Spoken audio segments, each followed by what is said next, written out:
Good afternoon, everyone. I am Daryl V.S. Embrado, together with my group mates, Jana Jean S. Fernandez and Julian Gigadon. We are the assigned discussant for the Chapter 5, the Learning Organization. So before we proceed to our discussion, I am going to present first the learning objectives. So for today's learning objectives, for the first one, we need to explain what is learning organization. For the second one, identify the 5 disciplines of learning organization.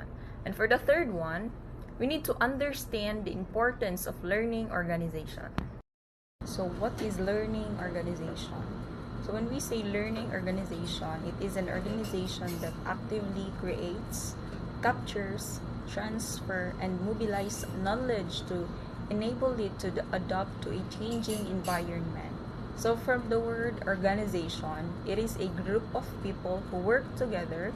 It can be a company, an institution, or association that compromises one or more people having a particular purpose.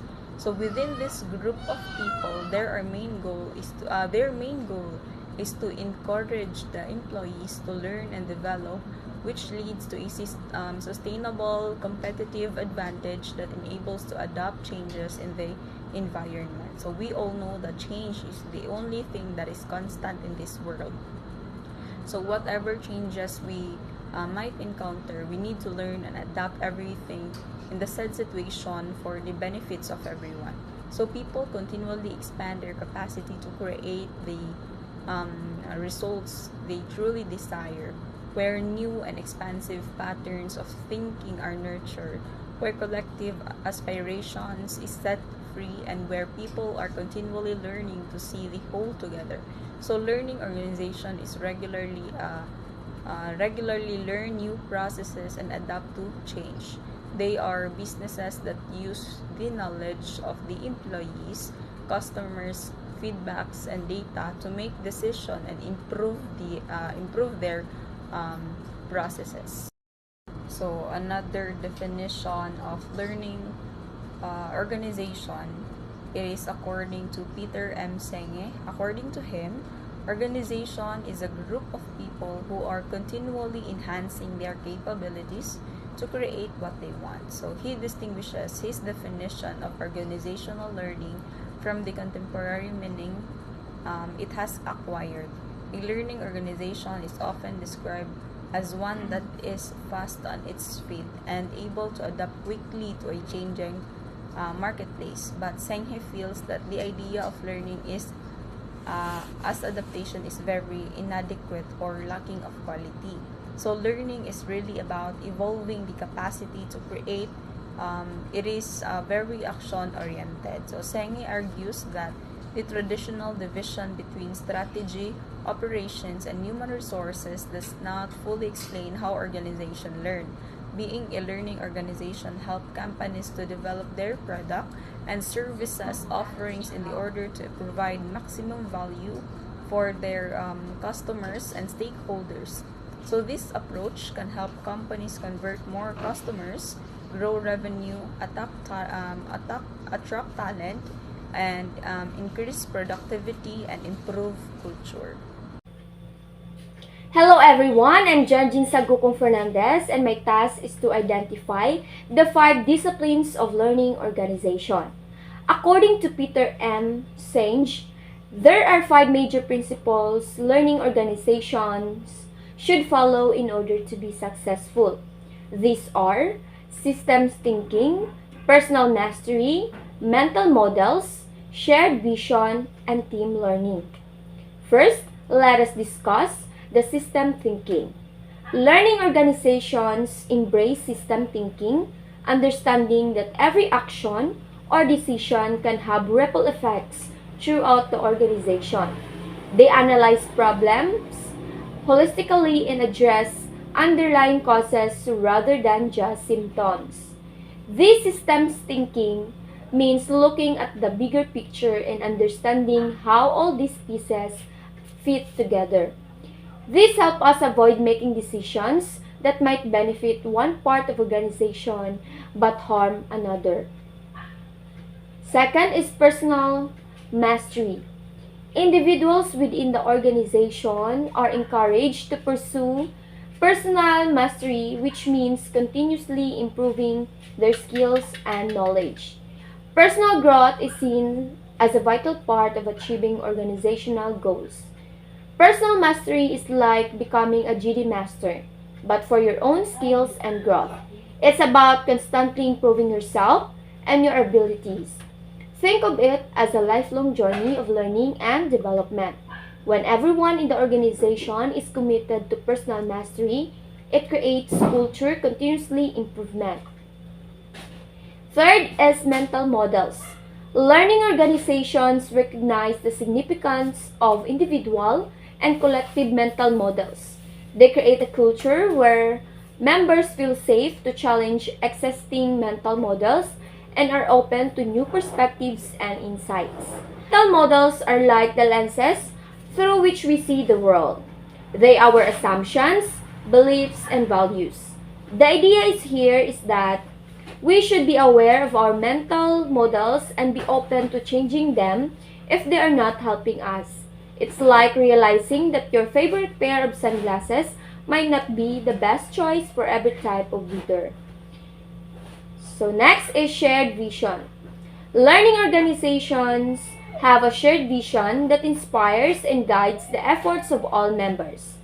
This shared sense of purpose fosters commitment and alignment toward common goals. Imagine your organization as a group of people rowing a boat. To get anywhere, everyone needs to row in the same direction. Shared vision is like have a common destination that everyone is excited about. It's about getting everyone on the same page and working together toward common goal. Think of it as a north star guiding your organization. The last one is the team learning. Team learning is promoted and collaboration is encouraged.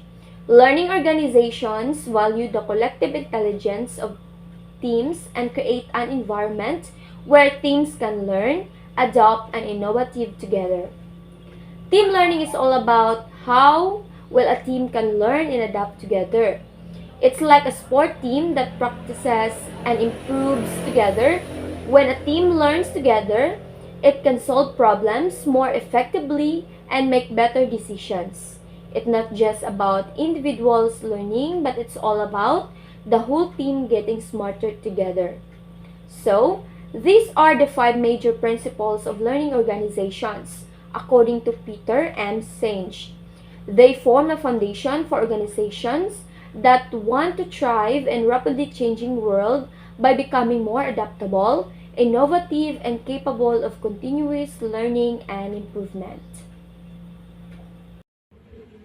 So, the importance of learning organizations. First, learning organizations are more likely to innovate and stay competitive in a rapidly changing world.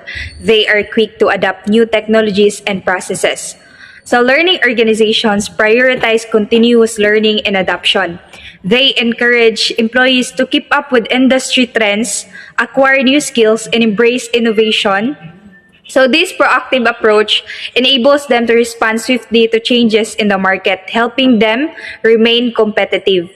Second, employees in learning organizations are often more engaged and satisfied with their work because they have opportunities for personal and professional growth. So learning organizations invest in the development of their employees. They offer training, mentorship, and opportunities for career advancement. As a result, employees feel valued, engaged, and motivated to contribute their best, leading to higher job satisfaction. Third, these organizations are better equipped to identify and solve problems efficiently, reducing waste and inefficiencies. So, learning organizations promote a culture of critical thinking and problem solving. Employees are encouraged to identify issues, propose solutions, and learn from both successes and failures. So this continuous improvement mindset reduces waste, streamlines processes, and enhances overall efficiency. Number 4, learning organizations can adapt more effectively to external changes, minimizing disruptions and seizing new opportunities. Because learning organizations prioritize learning and adoption, they are better prepared to navigate external changes such as economic shifts or technological advancements. They can quickly adjust their strategies, structures, and operations to minimize disruptions and take advantage of emerging opportunities. Lastly, a culture of learning fosters better decision making as decisions are based on data, insights, and collective understanding of the organization's goals. So, in learning organizations, decision making is informed by data and a deep understanding of the organization's objectives. Employees are encouraged to gather and analyze information, collaborate, and align decisions with the overall mission. This leads to more effective and well-informed decision-making processes. So, in summary, learning organizations prioritize continuous learning, employee development, and problem-solving adoption, and data-driven decision-making. These practices contribute to their ability to innovate, engage employees, operate efficiently, adapt to change, and make informed decisions. So ultimately, enhancing their competitiveness and success in a dynamic world. So thank you for listening, and that's all.